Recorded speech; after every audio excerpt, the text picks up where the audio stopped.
So yun, magandang araw mga idol. Sa video ito ay tuturuan ko kayo kung paano mag-generate ng text to picture.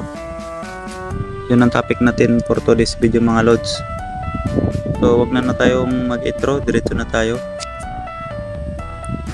Unang step ay pumunta ka ng Chrome.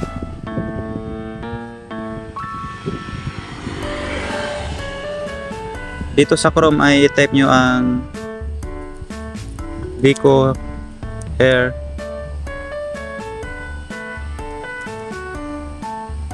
I-type nyo ang decohair.ai.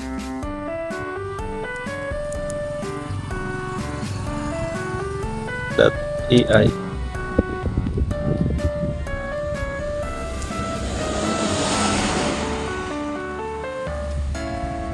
So ito po siya. Ito ang isi-select nyo guys, decohair.ai. Ito po, i-click nyo lang yung start for free. Click po natin. Dito kailangan nating mag sign in ng ating Google account.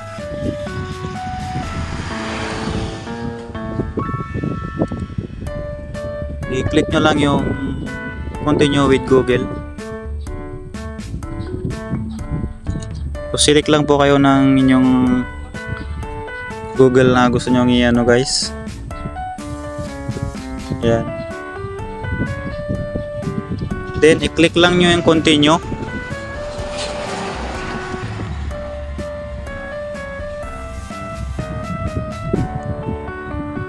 Then i-click nyo tong claim.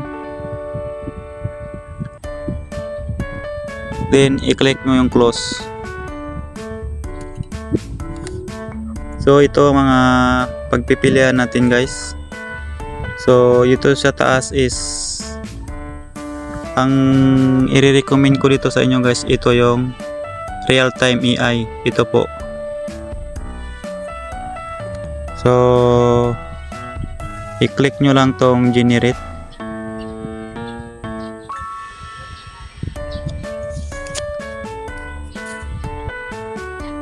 Ayan, so dito nyo itatype yung prompt nyo mga idol. So magki-create po tayo ng image. So gumawa lang tayo ng prompt. So example, mag-type ako ng a young boy in the forest.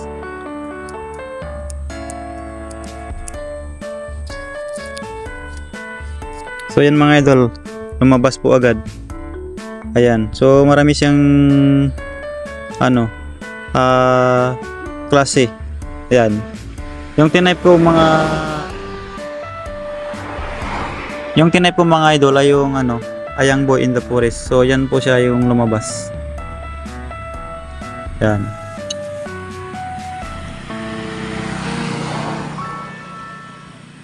Marami siyang pagpipilian.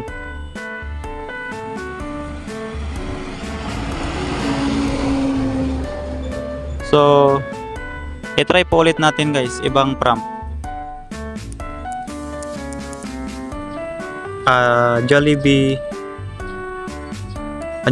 building in the ocean.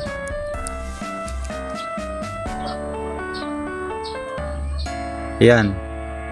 So, yun guys, napakagaling niya. So tinayo niya rin talaga sa sa gitna ng karagatan yung Jollibee. 'Di ba?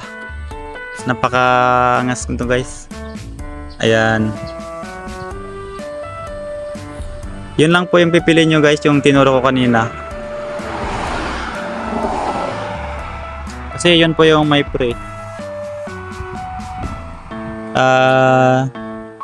Pero guys, may limit po siya, parang 5 generate ata per day. Pero try nyo lang. Kapag napuno naman guys, pwede naman po kayong gumawa ulit ng Gmail account, or kung marami kayong Gmail account, i-switch nyo lang po. Try pa natin ulit guys ng isa.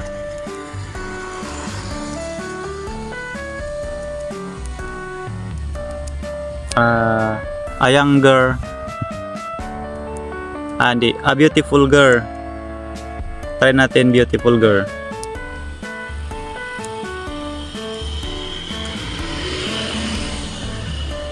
Catching fish in the ocean.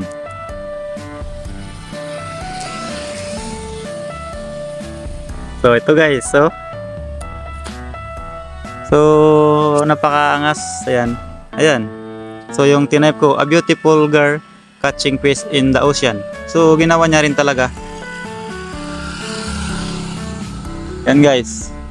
So kayo nang mag-iisip ng prompt kung anong gusto nyong gawing picture. Ayan. Pakaangas niya guys. Pwede itong gamitin sa sa mga content sa Facebook. Pwede kayong gumawa ng mga picture na pwede ring mga nature.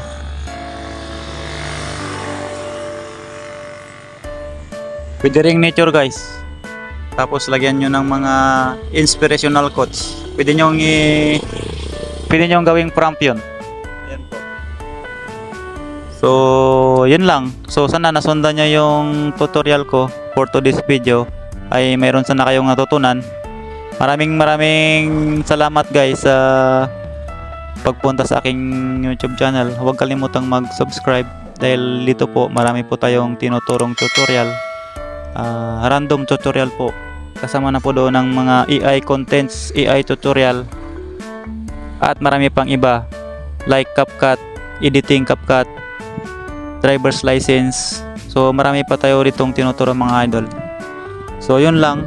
Sana wag mong kalimutang i-subscribe ang aking munting channel. Malaking bagay na po ito sa akin mga idol. Bye bye. See you in the next one.